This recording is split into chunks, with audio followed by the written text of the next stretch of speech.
Swipe left. Oh, yeah, this girl's great. Okay, I'll go meet her. And you have no idea what's going on. No one's going to be there to meet you when you get there to help you make this date happen. You're going to get there, you have to sit up all by yourself and try to figure it out and then hope that she's not going to throw you in a room with a gang of people.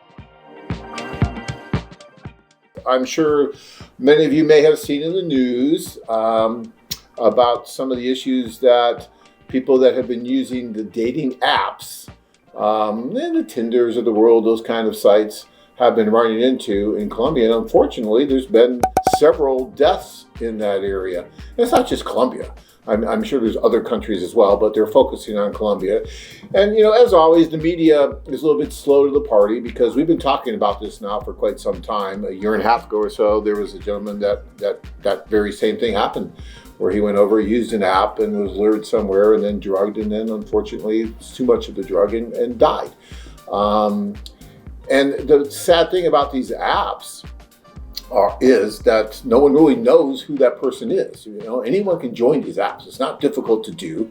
There's not a screening process. There's not personnel there to help you with the introduction or anything like that. It's a do-it-yourself process, right? You go over, you put in the information. Oh, this woman seems to be, very interested in me. I'm going to go meet her. And a lot of this is being fueled by the recent movement of what's called passport bros. I'm sure many of you are familiar with that as well. So we're getting more and more people that are traveling over and using more of the do-it-yourself because, well, I'll just go over and I'll meet these people and no problem, easy peasy. Well, it's really not that easy, and you really do need to be careful about it because, yes, it's wonderful that with this new movement of passport bros, you discovered that there's a whole new world out there and that it is possible to meet women from other cultures in other countries and all that. But you still need to be careful about it. We've been doing this for almost 30 years and we've developed an amazing infrastructure in that time to where men and women can meet in a very safe, sane environment. All the time we've been doing this, knock wood here, but we've never had anyone that met the kind of fate that's been happening with these do-it-yourself sites or these apps.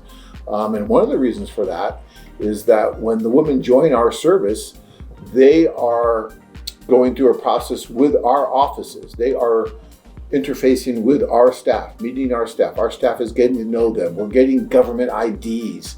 We are talking with them. We are interviewing them. We are building relationships with them. We are building relationships with them before you have the opportunity to build a relationship with them. That should mean a lot to you if you're worried about, who you're meeting, especially in a foreign country that you may not be really aware of everything going on. But when you go there, you're met by our staff and we know who you are and we know who it is you're going to meet and we facilitate that meeting in person, which is so much safer and so much more effective, by the way, as well, than using a do-it-yourself type app where you're totally on your own. In a foreign country where you don't know anyone and you don't know really who it is on the other end of that app that you might be talking with. You see a photo and you think it's that person, but how do you know it's that person? I mean, is there any kind of screening process that they have to really go through to really prove that they're that person? You don't have to upload ID. Some profiles, you can have like check mark, it says profile verified, but all it is, you just sending them your selfie of your face. But if it's a scam account, it's just, again, there's even real participate in the scam. It's all you need to take a selfie of yourself. That's all verification process. Again, there is no passport there that they require, nothing else. Just a photo and a selfie that looks relatively like a photo.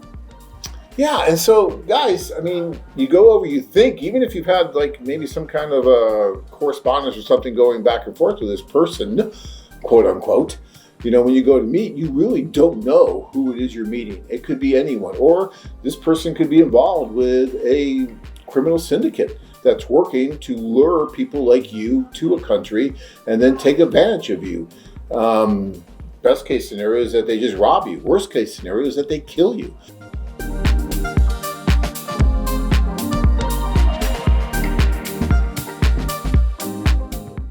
And according to the papers lately, they've had 8+ men that they think have been murdered in this way recently in Colombia. So now all of a sudden Colombia's got this terrible bad rap about, it's not safe, you can't go, blah, blah, blah.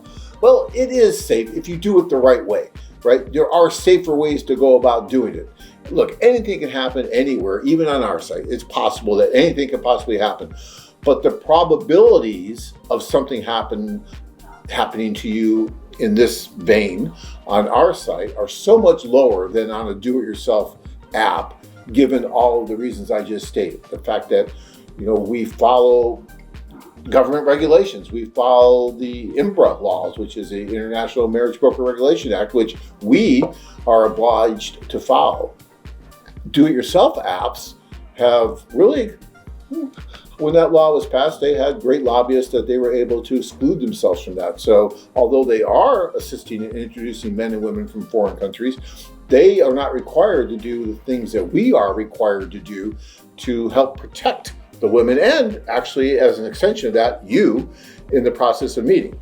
And, and I've always, for any of you guys that know me, you've heard me talk about this countless times, how crazy I always thought it was that the big companies that have these huge websites and a lot of these do-it-yourself apps were able to exclude themselves from these safety precautions that were in this law, because their argument was it's not their primary source of income. Their primary source of income is domestic dating. Thus, they should not have to give women information about their rights. They should be able to exchange contact information whenever they want without any prior conditions, because it's not their primary source of income. That would be like Walmart saying that they sell guns, but it's not their primary source of income, so they shouldn't have to do any of the registration stuff you do when you sell guns. You see, it just doesn't make sense. Yet somehow they were able to do that. And now we're starting to see some of the results of that, because if they had the regulations and if they followed the same regulations that we did and did the things that we do and built the relationships like we do, you wouldn't see these kind of things happening, or at least would be a very, very smaller incidence of it.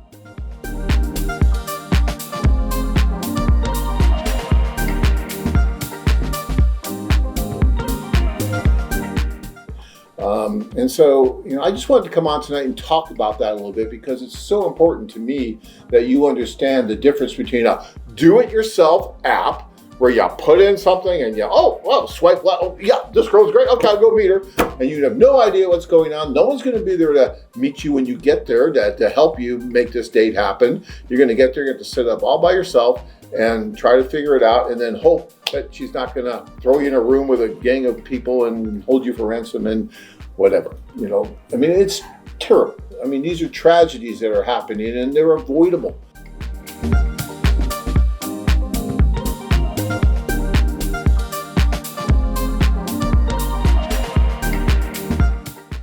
So, if this is something you want to do, then find a company like us. It doesn't have to be us. It should be us, because we're the best, okay? It really should be us, but it doesn't have to be us, right? There may be one or two other companies out there, maybe, that come close at least to doing something that at least they're knowing who these women are that they might introduce you to, and they can help and make sure that you are meeting the right women and they know what's going on. So find someone, but just please don't go and just do a do-it-yourself app type thing. You might think, oh, well, I'll save maybe $1 or $2. And you might save $1 or $2, and it might cost you your life. So that's just not worth it, okay?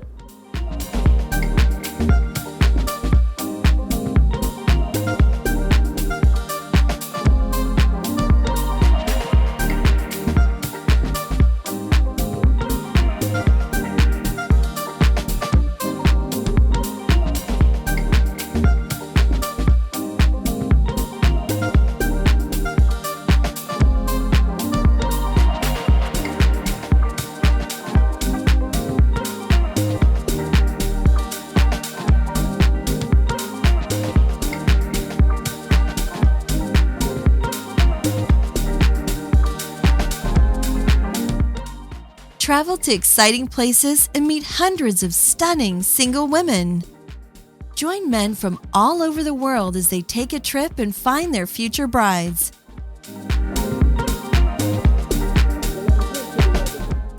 Check out our website at MexicoCityDating.com.